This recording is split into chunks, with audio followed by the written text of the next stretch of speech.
Еуразиялық әлем чемпионатында осындай керемет алау эстафетасы болады. Тимур Русланович қазір 50 метрдей осымен жүреді. Жалпы 2022 жылдың желтоқсанынан бастап Тимур Русланович келгелі бері бізде айтулы шаралар өткізілді. Бірінші кезекте рапид және блиц бойынша әлем чемпионаты 2022 жыл желтоқсанда. Содан кейін әлем чемпионаты үшін матч болды, құрлықтық Азия чемпионаты болды. Енді алауды бұл Тимур Русланович Қазыбек Нөгербекке беріп тұр, 20 жасқа дейінгі әлем чемпионы. Алау ұстаушыларымызға құрмет, қошемет болсын. Қазыбек Нөгербек және Тимур Русланович екеуі қазір осы алауды қолдарына ұстап тұр, өте керемет. Шахмат олимпиада алауы амфитеатрға жол алды. Алау ұстаушыларымызға сәттілік, серік болсын. Бұйырса қазір Қазыбек деген осы алаумен 50 метр жүгіреді, және бұл ертең бұйырса тағы да кім Қазыбек Нөгербек Ташкентке жол жүретін ақпарат түсті. We invite you all to the amphitheater where the main events of the opening ceremony will unfold.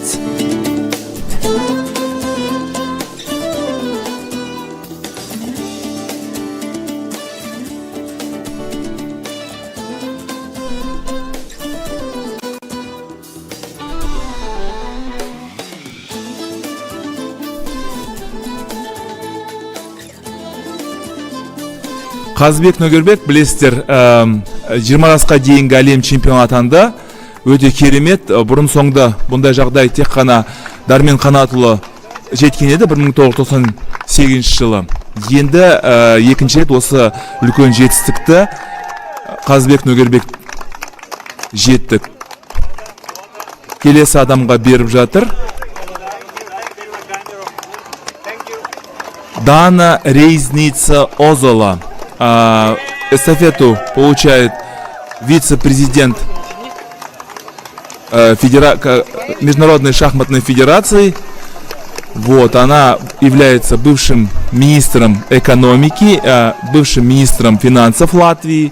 Еще раз, Дана Рейзница Озола. Вот, великолепно, да, данная эстафета по случаю столетия ФИДе и открытие командного чемпионата мира по рапиду и блицу. Астана қаласы және Астана қаласындағы осындай мемлекеттік рәміздер амфитеатрына алаңында Дана Рейзница Озола өте жақсы көңіл күйді. Бұл енді Аркадий Владимирович Варковичтің орынбасары. Байқап тұрсаңыздар, Астанадағы ауа райы өте тамаша, прекрасная погода, которая позволяет нам, да, көрдіңіздер ме, махаббат белгісін көрсетіп тұр. Өте керемет. Бәріміз өте қуаныштымыз. Бұрын соңды бұндай іс-шара болған жоқ. Тағы да өте естеріңізге сала кетейін. Дюссельдорфта өткен жылы тек қана рапид қана болды. Сонымен келесі эстафетаны кімге береді деген сұрақ туындайды. Ол біздің әншілердің қасында келіп кішкене болса да суретке түсті. Дана Рейзница Озола. Бибісара Асаубаеваны танып тұр. Бибісара Асаубаева 2 дүркін әлем чемпионы. Өте керемет біздің отандасымыз. Двукратная чемпионка мира по блицу и серебряный призер чемпионата мира по рапиду Бибісара Асаубаева получает эстафету Олимпийского огня. Енді қазір Бибісара Асаубаева жүгіреді деген ақпарат бар. Сонымен асықпа деп сұрап жатыр. Өйткені бар болғаны 50 метр, 50 метрдің ішінде бұлар деген барлығымен амандасып келу керек.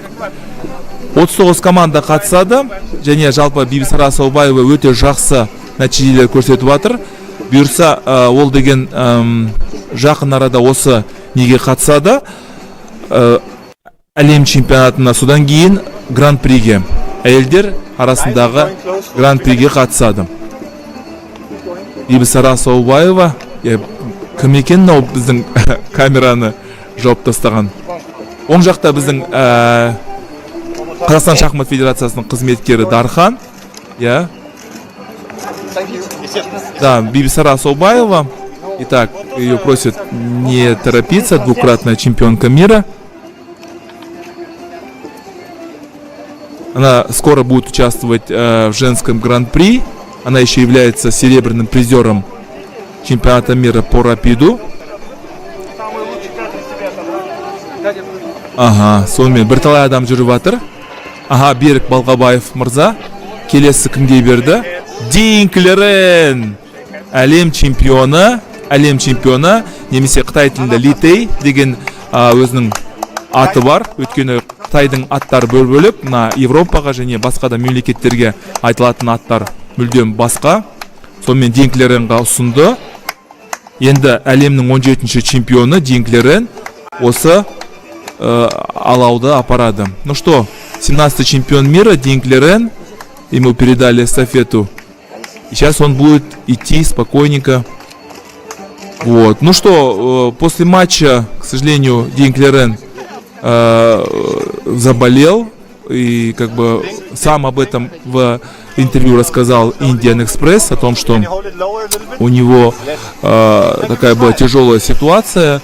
Он даже он очень опасается, конечно, огня. Я думаю, технику безопасности необходимо обязательно соблюдать. Сонымен Динклереннің жағдайы осындай, кішкене қиналып қалды. Осы 1,5 жылдың ішінде көңіл күйі бұзылып, енді бұйырса қарашада өтетін Гукеш Домараджумен болатын матчта жақсы өнер көрсетеді деген ойдамыз.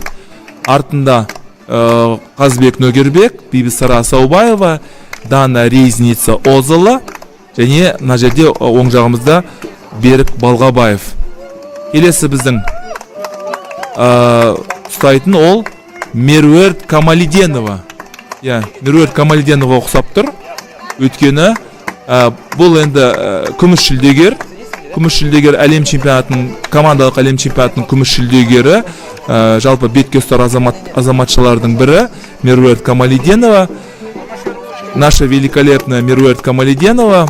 Ну что, все за ней вместе. Ну, это Қазбек Нөгербек, чемпион мира до 20 лет, чемпион мира действующий Динклерен, Бибісара Саубаева.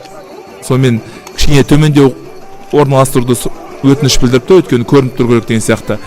Барлығы бірлесіп осы алауды апарады.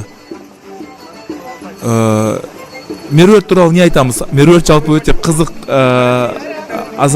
қыз, өйткені тек қана шахматпен ғана емес, және тағы да қосымша қоян қолтық күресімен айналысады, және жалпы жарыстарға да қатысқым келеді деген ақпарат. Өйткені бірнеше рет Меруертпен сөйлескен едім, және ол осы туралы өте тамаша айтқан. Менде қоян қолтық бойынша Меруерт Камалиденова, она непростая девочка, она еще занимается рукопашным боем, да, иногда даже говорит, что хотела бы принять как-нибудь участие в турнире по рукопашному бою. Біздің ұлттық киімдегі адамдар. Сонымен Меруерт Камалиденова келесі осы алауды кімге береді екен? Алау эстафетасын. Дармен Қанатұлы Сәдуақасов, Азия федерациясының орынбасары, Қазақстан шахмат федерациясының бірінші орынбасары Дармен Қанатұлы Сәдуақасов 97 жылдарда Азия чемпионы болды, содан кейін 20 жасқа дейінгі әлем чемпионы болды. Осындай біздің керемет бетке ұстар азаматымыз бар, Дармен Қанатұлы Сәдуақасов. Дармен Канатович Сәдуақасов, вице-президент Азиатской федерации шахмат, первый вице-президент Казахстанской федерации шахмат, сейчас получает эстафету Олимпийского огня. Енді әрине суретке түсу керек, өйткені онсыз болмайды. Ол естелік, бұл енді екінші рет қайталанбайтын дүние. Қашан біз енді тағы да бір рет командалық әлем чемпионатын өткіземіз деген сияқты рапид және блиц бойынша барлығы суретке түсіріп жатыр. Әрине сақтықта қорлық жоқ, абай болу керек, өйткені отпен ойнауға болмайды деген сияқты деп сіздерге ресми түрде айта аламын.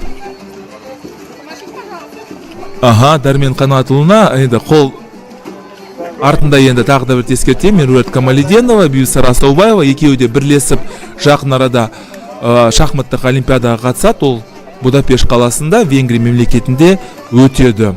Ну что, Динклерен, Дана Ризница Озала, Бибісара Асаубаева, Меруерт Камалиденова, Казбек Ногербек, все в хорошем настроении. Астана, столица Казахстана. Вот, и да, всех просят улыбаться, национальные костюмы. Мы находимся в парке государственных символов Республики Казахстан. Сонымен Дәрмен Қанатұлы Садуақасов дронмен де түсіріп жатыр екен, өйткені ол өте маңызды.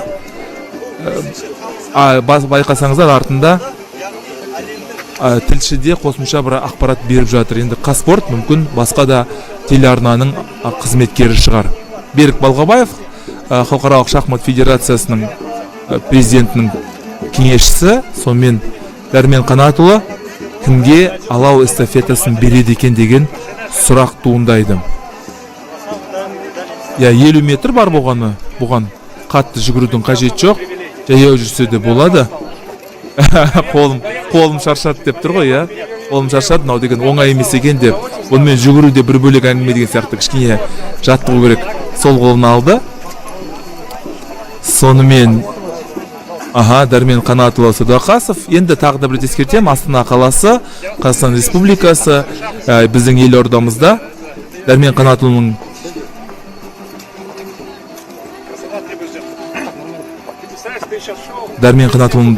бір нәрсе айтып жатыр екен. Қолын талып кетті дейді, я. Сонымен Дана Ризница Озала, Динклерен, Бибісара Асаубаева, Меруерт Камалиденова, Қазбек Ногербек. Біздің де осындай үздік шахматшыларымыз бар. Ауа райы тамаша, 1 тамыз, Астана қаласы. Сонымен Нұрлан Қоянбаев, бизнес по-казахски деген фильм, актер, жалпы Нұрлан Қоянбаев режиссер, актер, шоумен, Иван Червинский, алға Петербургті көріп тұрмын. Екеуінің бірлесіп суреті. Нұрлан Қоянбаев, екеуіміз бірге бір Қазақ ұлттық университетінде оқыдық, тарих факультетінде. Ол енді 3 курс алда келе жатқан азамат. Үлкен енді немесе магистратурада оқып жүрдім, айтыр. Сондай бір нелер болған.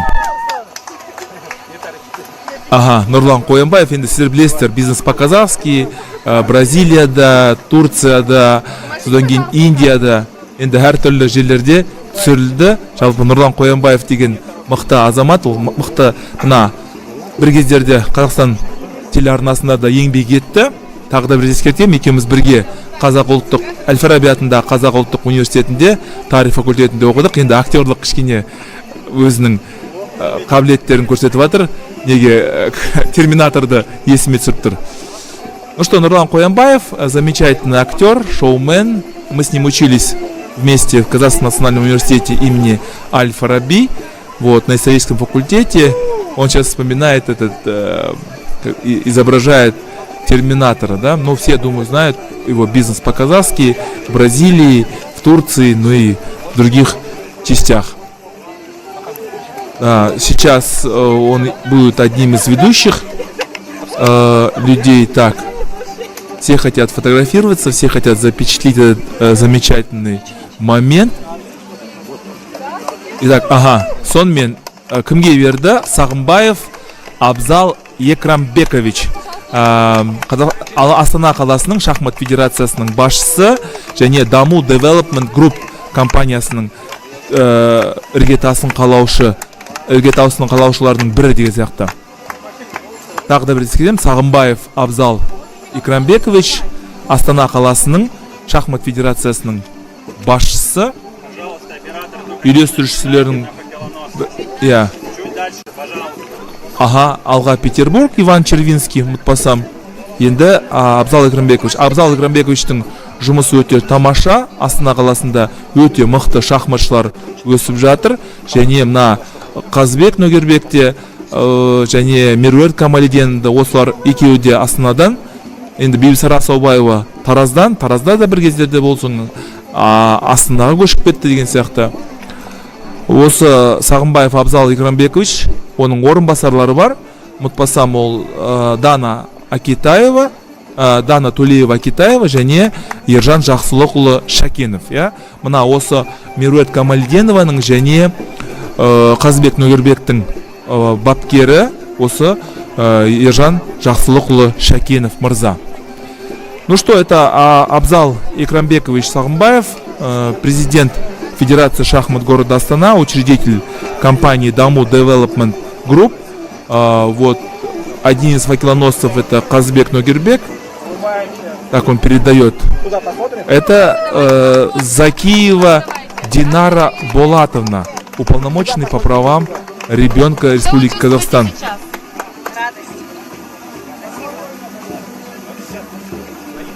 Сонымен Закиева Динара Болатовна балалардың құқығы бойынша ресми өкілі болып есептелінеді. Және бұл енді үлкен лауазымды тұлға кезінде. Енді өте керемет. Динара Болатовна Закиева, уполномоченный по правам ребенка, и жалпы балалардың құқығы өте маңызды. Шахматты осы балалар көп ойнайды. Және осы балалардың құқығын міндетті түрде қорғауымыз керек. Өйткені ел болам десең, бесігің түзе деген сөз бекер айтылмаған. Кішкене баяу жүруді айтып отыр, кішкене өйткені тым тез болып кетпесін деп. Астана қаласы және осындай керемет көріністерді сіздер деген тамашалап отырсыздар. Мына дрондардың дыбысы да әдемілеп тұрып естіледі. Динара Болатовна Закиева, тағы да бір ескертем, бұл балалар құқығы бойынша өкілетті адам. Қазақстан Республикасының президентінің жанындағы қызметкер. Бұл енді қоғамдық жұмыс, бұл не емес, міндет, бұған ақша төленбейді, бірақ жұмысы өте көп. Сонымен біз деген осы сіздермен бірге командалық әлем чемпионатын тамашалап жатырмыз. Және алау эстафетасы. Осы алау эстафетасын сіздер деген басқа да әлеуметтік желілерден көрсеңіздер болады. 2-сі, 3-і, 4-і, 5-і күндері бізде рапид және блиц болады. 2-сі, 3-і, 4-і рапид, ал 5-сі күні бізде блиц болады. Мына Дзю Вэньцзюнь. Дзю Вэньцзюнь дәл қазір әлем чемпионы, әйелдер арасындағы әлем чемпионы, Қытай Халық Республикасының осындай керемет шахматшысы. Сіздер білесіздер, Хоу Юфань, Дзю Вэньцзюнь, кейбір кезде Джу Вэньчжун деген сияқты ақпарат беріледі. Деңгілерден енді қуанып тұр өзінің отандасының осылай эстафетаға қатысқанына. Ну что, это Дзю Вэньцзюнь или Джу Вэньчжун, как ее часто говорят. Ну, вы знаете великолепную плеяду китайских шахматистов. Это Се Джун, или, как говорят, Се Цзюнь, Сю Юйхуа есть, потом Лей Тензе есть, потом Дзю Вэньцзюнь, ну и, конечно же, Хоу Юфань, которая великолепно выступает. Дзю Вэньцзюнь в данный момент является чемпионкой, ну и в ближайшее время будут разные люди, которые захотят отобрать это звание. Ну, на текущий момент и женских, и мужских шахматах чемпионом мира является из Китайской Народной Республики. Это еще раз показывает о том, что азиатские шахматы на подъеме, и Гукиш Домараджо будет играть с Дин Клереном. Сонмен осындай тамаша. Динара Саджан. Динара Саджан. Осындай керемет блогер, тележүргізуші, ұмытпасам, Миссис Қазақстан атағын алып алған, жеңіп алған осындай керемет біздің азаматшамыз бар. Қазіргі таңда өзінің блогын жүргізеді. әртүрлі шараларда тележүргізуші болады. Өте танымал әйел азаматтардың бірі. Жалпы қоғамда қыздарға деген көңіліміз ерекше, өйткені олардың мәртебесі өте жоғары болу керек. Өйткені біздің еліміздің, жеріміздің жалпы өркендеуіне, жалпы Қазақстанның өркендеуіне міндетті түрде осы әйел азаматтардың үлесі ерекше. Динара Саджан туралы не айтуға болады? Жалпы осы салада көп жылдар бойы жұмыс істеп жүр. Өте керемет. Ну что, это Динара Саджан, замечательная телеведущая, блогер. Вот, даже если память не изменяет, она была миссис Казахстан. Да, ее семья была как бы одним из таких образцов, да, украшений. На текущий момент она ведет очень много. Так, ага, Ксения Балабаеваға беріп тұр. 20 жасқа дейінгі әлем чемпионы және Азия чемпионы Ксения Балабаева бұйырса Будапешттегі жарысқа қатысады. Жақын арада халықаралық гроссмейстер атағын жеңіп алған өте керемет біздің ойыншымыз Ксения Балабаева. Ну что, это Ксения Балабаева, что чемпионка мира по блицу 120 лет, чемпионка Азии по классическим шахматам. Недавно она выполнила все нормы международного гроссмейстера женского и в ближайшее время, конечно, надеюсь, свои 2300 рейтинг набьет и будет уже официальное присвоение. Ксения Балабаева осындай керемет біздің ойыншымыз. Бильде Билл Чес Мастерс деген жарысқа қатысты. Сол жерде өте жақсы нәтиже көрсетті.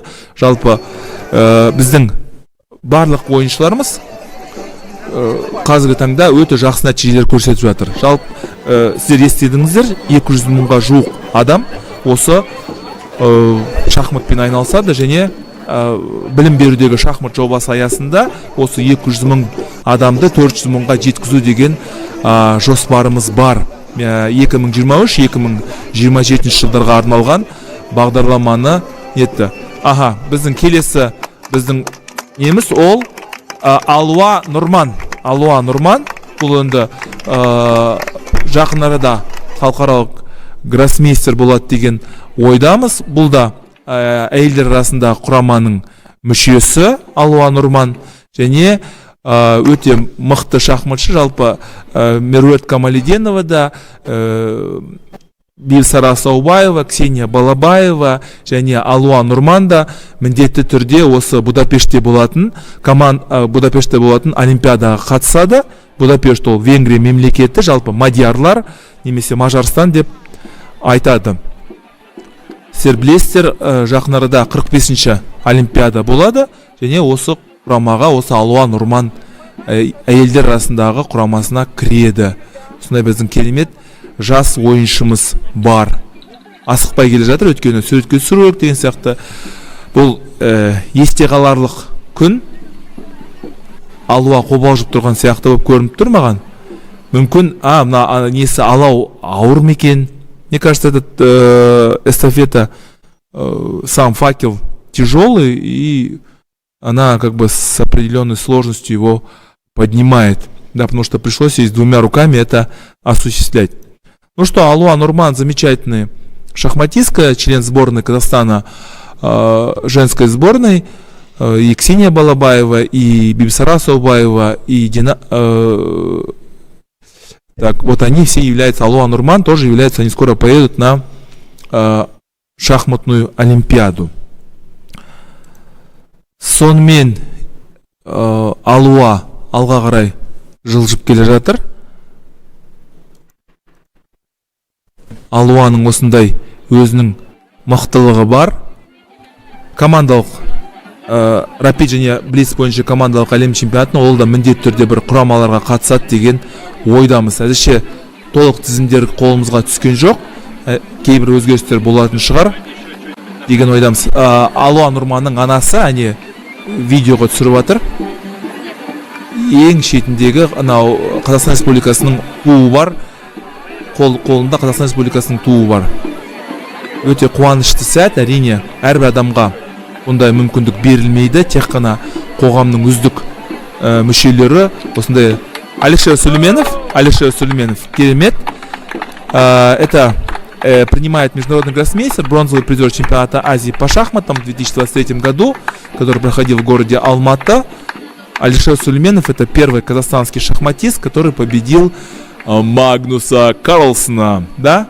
И вы прекрасно знаете, Алишер Сулейменов очень хорошо. 2023 год для него сложился очень хорошо. Он стал победителем турниров в Ташкенте, отобрался на Кубок мира, плюс победил в Катар Мастерсе, если память не изменяет, Магнуса Карлсена. Это первый казахстанский шахматист, который победил лидера мирового рейтинга, который с 2013 года никому это не отдает.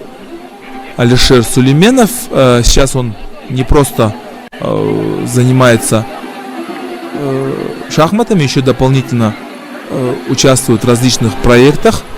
Алишер Сулейменов осындай біздің үздік ойыншымыз 2023 жылы өте жақсы нәтижелер болды. Өйткені Ташкентте болған зоналық жарыста жеңіп, ол дегенде әлем кубогына іріктелді. Содан кейін Азия чемпионатында 3-ші орын алды. Магнус Карлсенді жеңіп алды. Жалпы 2023 жылы өте сәтті болды деп айта аламыз мына Алишер Сулейменовке. Атақты сағаты, және қолындағы сағаты, ол осы сағатты шешпейді деген сияқты, осы сағатпен ұйықтайды деп айтсам болады. Өйткені енді көңілге осындай демеу беретін бір сағаттардың бірі деген ойдамын. Түсірілім алаңы әрине қауіпсіздік шараларын бәрін сақтап жатыр. Адамдардың барлығы осындай айтулы шараға келді. Өте қуанамыз. Кішкене сәл төмендеу қойыңыз сұраймын, өткені видеоға жақсы түсірілу керек, немесе суретке жақсы түсіру деген сияқты өтініштер болып жатыр. Сонымен кімге береді екен?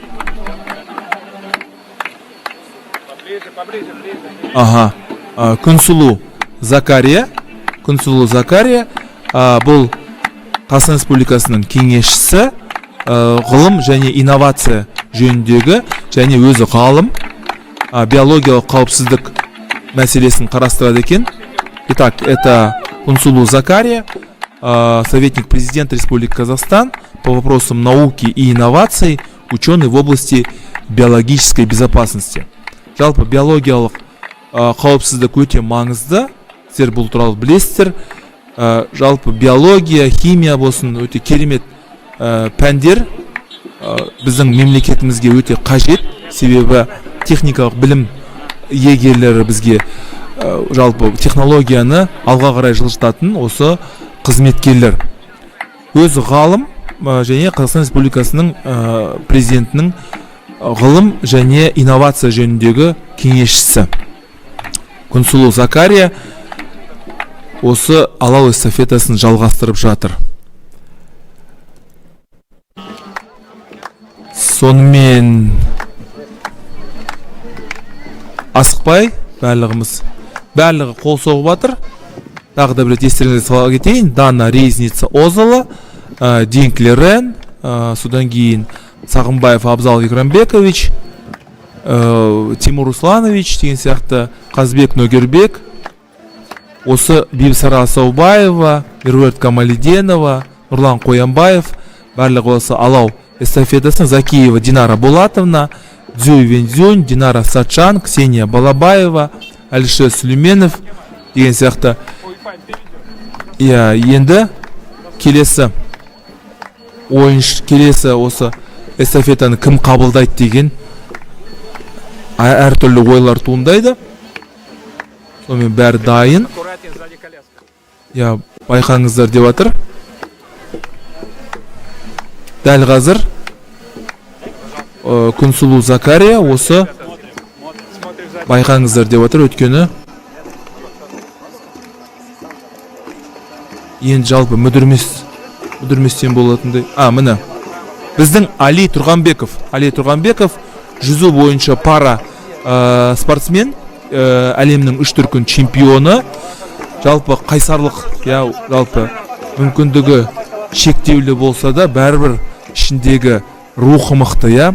Енді қазақтың осындай керемет азаматы Али Тұрғанбеков, тағы да бір ескертем, пара спортсмен, осы 3 дүркін әлем чемпионы, қазір алау эстафетасын жүргізеді. Иван Червинский артында байқасақ, және өте қуанышты. Керемет енді, керемет. Не айтуға болады? Адамның осындай қайсарлығына тағы да бір тәнті боламыз. Енді Құдай Алла тағала оған қуат берсін. Ары қарай да Қазақстанның атын шығара берсін. 3 дүркін емес, 5 дүркін, 10 дүркін әлем чемпионы болсын. Естеріңізге сала кетейік, мына артында тұрған неге ұқсап тұр? Сент Реджисқа ұқсап тұр, өйткені Сент Реджис осы әлем чемпионы атағы үшін болған матч осы жерде болды. Ұмытпасам. Нұрлан Қоянбаев барлығы мәре-сәре болып әңгімелесіп, қал жағдайды сұрасып, шахмат туралы қосымша ақпарат сұрап жатқан шығар. Жалпы біздің спортшылар қазір олимпиадаға қатысып жатыр. Олимпиадада Елдос Сметов алтыннан алқа тақты, және тағы да 2 біздің қола жүлдеміз бар. Біреусі солай болады. Нұрлан Қоянбаев, суарыз бәлі сөйлесі, ұлттық киімдегі біздің азаматшалар. Керемет, я. Сент Реджис, тағы да бір ескертем, өткен 2023 жылы 7 және 1 мамыр аралығында осы жерде артында тұрған ол әлем чемпионы атағы үшін матч осы жерде өтті. Али Тұрғанбеков, осындай мықты біздің азаматымыз бар, пара спортсмен. Артында енді оның көмекшісі осы нені жүзеге асырады. Сонымен кімге береді екен деген сұрақ туындайды. Аңсат Алдияр, Азия чемпионы, халықаралық гроссмейстер, өте мықты, 16 жастағы бар болғаны. Қызылорда облысының атынан шығатын біздің керемет Аңсат Алдияр, жалпы болашағынан үміт күттіретін осындай керемет шахматшымыз. Бұл да міндетті түрде ерлер арасында құраманың мүшесі. Жақын арада Будапештте болатын олимпиадаға қатысады. Аңсат Алдияр, Аңсат Исатайұлы, Алдияр Исатайұлы Аңсат, нақтырақ айтсақ осылай болады. Өйткені жалпы керемет ойыншы, Азия чемпионы болды жақын арада. 16 жаста, енді Қазақстан Республикасының ең жас халықаралық гроссмейстері. Динклерен, Дана Ризница Озала, бірталай адамдар. Ну что, это Ансат Алдияр, наш замечательный гроссмейстер, 16 лет, если память меня не изменяет. Он тоже со Астаны, и там тоже добился больших результатов, стал чемпионом Азии. Вот, выступает от Кызылординской области. Великолепный молодой шахматист, самый молодой гроссмейстер Казахстана. Вот. Так, ну что он передает? Саясат Нурбек, ол енді ғылым және жоғары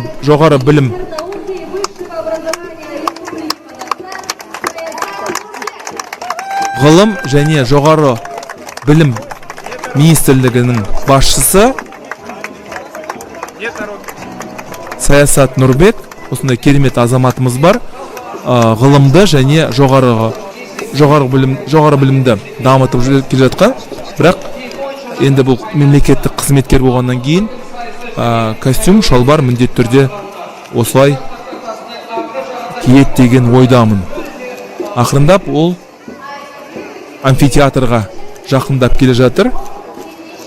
Енді факелдің қолына ұстап келе жатыр. Естеріңізге сала кетейік, бізде білім министрлігі екіге бөлінді. Білім министрлігі бір бөлек, және ғылым және жоғары білім министрлігі бір бөлек. Саясат Нурбек осындай шетелде білім алған осындай керемет біздің азаматымыз, бірнеше тіл біледі, өкілетті, енді өте сауатты адамдардың бірі. Саясат Нұрбек, және осы жерде біз деген сіздермен бірге оны тамашалайық. Министр науки и высшего образования, у нас в Казахстане отдельно Министерство образования и Министерство науки и высшего образования. Сонымен Данис Қуандықұлы көріп тұрсам оң жағында, және Аланна Берікқызы. Екеуі де әлем чемпиондары. Жалпы біздің керемет Данис Қуандықұлы 10 жасқа дейінгі әлем чемпионы. Аланна Берікқызы да өте керемет біздің шахматшымыз. Бәрі осы амфитеатрға кірді, өте керемет. Жалпы ұрпақтар сабақтастығы сақталып отыр. Сіздер білесіздер, үлкендер де, кішкентайлар да міндетті түрде. Енді Саясат Нұрбек міндетті түрде көмектесетін шығар, өйткені ана факел, енді от, ол деген ауыр болуы мүмкін Даниске де және Аланна Берікқызына да. Так, мы уже видим амфитеатр. Олимпийский шахматный огонь все ближе.